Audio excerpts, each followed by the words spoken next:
So hello student, welcome to this video. आज की इस वीडियो में हम देखने वाले हैं यहाँ पे कक्षा 9वीं के छात्रों का जो हिंदी का पेपर होने वाला है आपका अर्धवार्षिक का, उसके लिए हम आपके लिए क्वेश्चन पेपर लेकर के आ चुके हैं। एक प्रश्न लेकर के आ चुके हैं। चलिए सभी क्वेश्चन के आंसर आपको प्रोवाइड कराए जाएंगे। आपका पहला क्वेश्चन है यहाँ पे सही विकल्प का कि हकीकत में किस्मत किसे कहते हैं। तो यहाँ पे आपका आंसर जो इसका होगा मेहनत, यहाँ पे आपका सही आंसर होगा यहाँ पे, ना कि रहमत। यहाँ पे हकीकत में किस्मत किसे कहा जाता है, मेहनत को कहा जाता है। यहाँ पे आप यहाँ पे आंसर लगाएंगे मेहनत। अगला क्वेश्चन है आपका नासिका से उच्चारित होने वाले वर्ण निम्न है। यदि कोई और भी वर्ण इनमें आ जाते हैं, कोई और वर्ण पूछा जाता है ना, तो आप ऐसे बता सकते हैं उसको, आप अपने उच्चारित करके देख लीजिए, है ना, अपने मुंह से, तो आपको पता चलेगा। तो यहाँ पे इसमें तो यही वर्ण जो आ रहे हैं वो नासिका से उच्चारित हो रहे हैं, तो यहाँ पे आप बी ऑप्शन सही लगाएंगे, है ना। अगला क्वेश्चन है आपका कबीरदास की भाषा है। तो यहाँ पे सधुक्कड़ी भाषा आप आंसर याद रखेंगे। सधुक्कड़ी जो है कबीर की भाषा है ना। ब्रज अवधि नहीं लगाएंगे, कई बच्चे इनमें गलती कर देते हैं, ब्रज या अवधि इनमें से कोई एक लगा देते हैं। तो यहाँ पे आंसर जो है आपका वो सधुक्कड़ी है, इसे आप याद रखेंगे, है ना। सधुक्कड़ी को याद रखेंगे, कबीरदास जी की भाषा है। अगला क्वेश्चन है रस के अंग होते हैं। तो रस के अंग कितने, 4 होते हैं, ना कि 10। कई लोग 10 लगा देते हैं। बच्चे क्यों लगाते हैं, क्योंकि प्रकार में वो कंफ्यूज हो जाते हैं। रस और अंग और प्रकार में अंतर है भैया। तो आपको क्या करना है कि रस के अंग कितने होते हैं, 4, तो 4 ही लगाना है। रस के अंग कौन कौन से होते हैं ये भी याद रख लीजिएगा। विभाव, अनुभाव, संचारी भाव और स्थायी भाव। यहाँ पर रस के 4 अंग होते हैं, याद रखेंगे।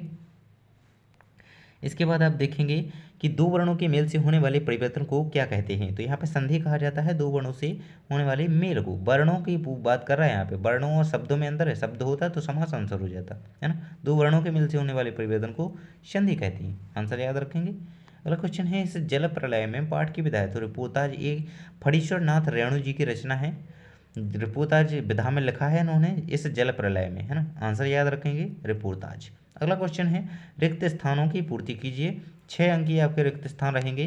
पहला क्वेश्चन क्या कह रहा है, तथा प्लस एब। यहाँ पे तथैब का संधि विच्छेद यहाँ पे लिखा हुआ है, तथैब का, है ना, तथैब भरेंगे आंसर में। अगला क्वेश्चन है विश्व का सबसे बड़ा अंतरिक्ष संस्थान कौन सा है। तो वो है हमारा साना, नासा, है ना, नासा। नासा आंसर याद रखेंगे।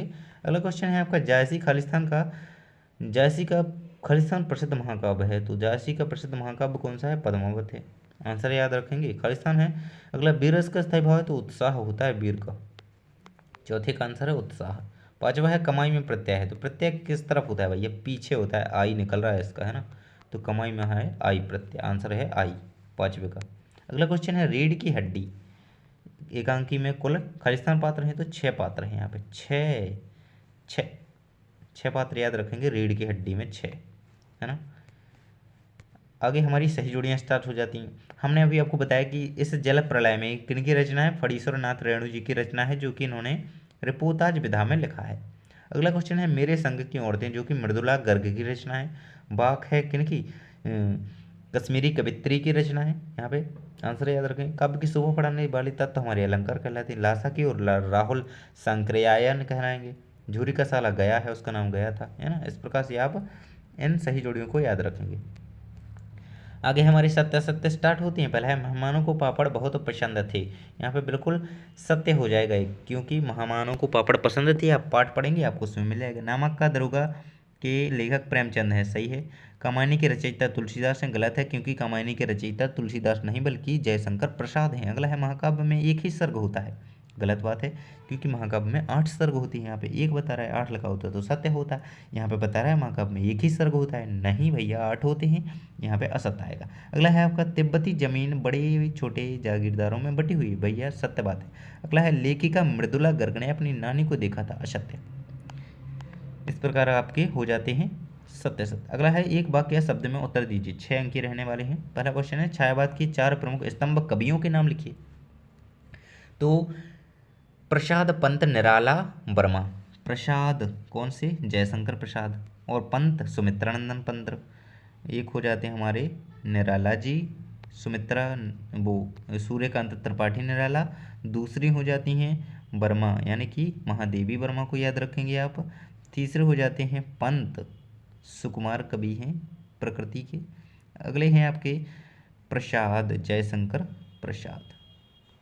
इस प्रकार से आप इन्हें याद रखेंगे, ये हमारे छायावादी कवि हैं,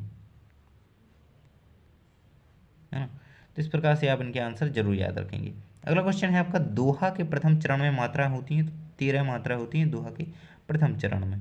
अगला क्वेश्चन है, हिंदी साहित्य के उपन्यास सम्राट कौन है?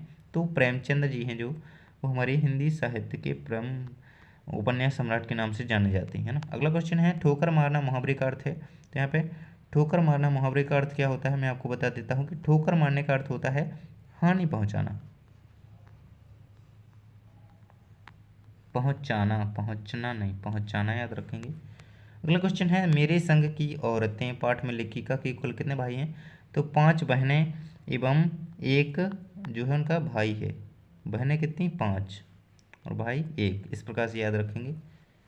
अगला क्वेश्चन है आपका, जिस काव्य को पढ़कर या सुनकर आनंद लिया जाता है उसे रस कहा जाता है? पता होगा आपका, रस, मजा आता है जहाँ पे रस। अगला है आपका, अंतरिक्ष यात्री कौन होते हैं? तो इन सभी क्वेश्चन के आंसर, यानी कि जो क्वेश्चन आपके रह गए हैं भैया ये वाले, है ना, इन सभी के आंसर आपको वीडियो में प्रोवाइड करा दिए गए हैं। आपको चैनल पर वीडियो मिल जाएगा, जाकर के जल्दी से देख लीजिए। और चैनल पर जो छात्र नए हैं सब्सक्राइब कर लीजिए, ताकि जो अगला वीडियो आए अगले सब्जेक्ट के पेपर का, उसको आप सबसे पहले पा पाएँ, है ना। थैंक्स फॉर वॉचिंग, सब्सक्राइब करके रखिए, मिलते हैं अगले वीडियो में।